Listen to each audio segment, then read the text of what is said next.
I'm Kyle from the Hero's Journal, and I'm here today to talk about time loops. Hi, I'm Kyle from the Hero's Journal, and today I'm here to talk about time loops. Time loops. The other day, my friend called me. He said, hey, we should watch a movie tonight. I said, actually, I think Andy Samberg has a new movie on Hulu called Palm Springs. And as I reflected on watching the movie with my friends, I was trying to think, why were we all so engaged? Why was it that none of us felt the need to make a joke about what happened in the movie, or we needed to send a text to someone else, or we needed to ask if someone could pass the popcorn? And at the end of it, as the credits were rolling, we looked at each other just shocked. There was something about that movie that deeply inspired all four of us who have come from different backgrounds. We were trying to figure out what happened. It's one of those infinite time loop situations you might have heard about. That I might have heard about. Yeah. There are actually a lot of time loop movies. There is Groundhog's Day with the great Bill Murray, or Edge of Tomorrow with a classic Tom Cruise, or even 50 First Dates with Adam Sandler and Drew Barrymore. Today we're going to talk about how time loop movies actually have a lot to tell us about our daily lives. All the movies I just named are actually very different from one another. Edge of Tomorrow is like this sci-fi, futuristic action movie. Groundhog's Day is set in like this little town. It's a comedy, and well, it has Bill Murray in it. Phil Connors! Ned! And then you have like 50 First Dates, which is like a romantic comedy, has a classic Adam Sandler in there, but they actually are very similar. The structure feels really natural because the hero keeps living the same day over and over again.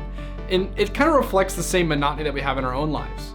You start to get up every day at the same time, you get in your same car, drink the same coffee, sit on the freeway in the same spots, and you sit at your same desk, where Monday starts feeling a lot like Tuesday, and every day of the week seems pretty much the same.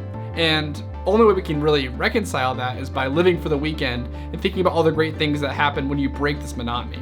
This idea of living for the weekend is actually personified in Niles, Andy Samberg's character in Palm Springs, where he kind of lives every day like it is the weekend. He's in Palm Springs at a resort, there for a wedding, a lot of alcohol, it's a big party. He's able to live like all of his hedonistic dreams every single day, but yet there's something missing. Because if every day's a weekend, then really like no day's a weekend. There's a monotony even in the party. There's a monotony in doing the same thing day after day. And he starts to realize that. The only way to really live in this is to embrace the fact that nothing matters. There's no point of doing the right thing or doing what he really wants to do because he'll just have to do it again tomorrow. Palm Springs offers a very interesting perspective.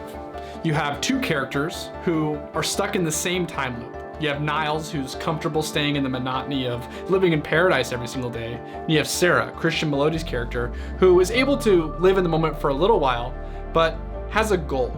She wants to get out of the time loop and continue living her life. No, I'm gonna get out of this. Suit yourself. See you tomorrow. So because Sarah has a goal, the way that she and Niles encounter conflict is very different. Niles just tries to run to the cave and get to the next day as soon as he can so he doesn't have to relive that conflict. And she tries to face it head on. How can I use this conflict to help me get out of this cycle? How can I break the cycle of monotony and actually become better? Palm Springs tells a really interesting story about desire and false desires. Niles has this false desire that he wants to perpetuate this monotony that he's living. He wants to fight away from any kind of conflict. He desires to live this life of no tension. Whereas Sarah, she desires to get out of the rut. She desires to make more of herself, which means whenever conflict arises, she's able to lean into that because she knows that her goal is just on the other side. So that brings up the really interesting point about conflict. And it really brings the whole time loop thing to a head. Every single time loop movie ends with the main character deciding that this isn't enough for them anymore.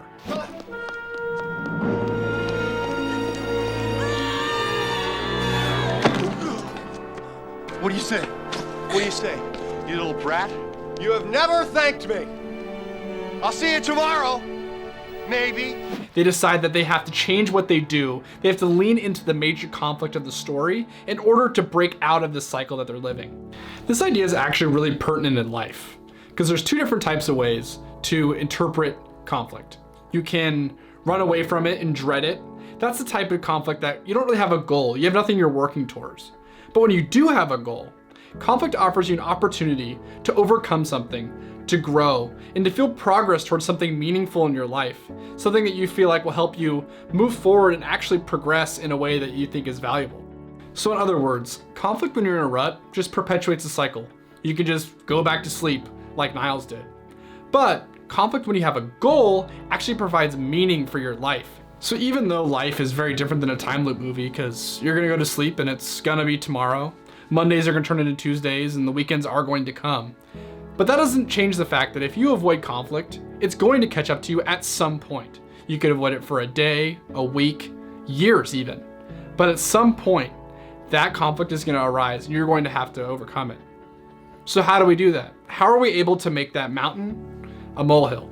So the difference between being in a rut and getting out of a rut isn't having superhuman strength or crazy willpower. It's having a goal. It's having a reason to look at this insurmountable obstacle and say, you know, actually this is the way that I'm gonna get to what I want, what I truly want. So now with your goal in hand, the obstacle no longer is in the way, but the obstacle becomes the way. Do you know what today is? No, what? Today is tomorrow. It happened. Hey everyone, thank you so much for watching. My name's Kyle, I'm one of the founders here at The Hero's Journal.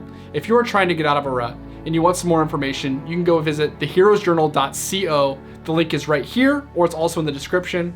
We post videos like this every week. We talk about story, we talk about goal setting, and if that's something that interests you, go ahead and hit subscribe, hit like, and we'll see you next week.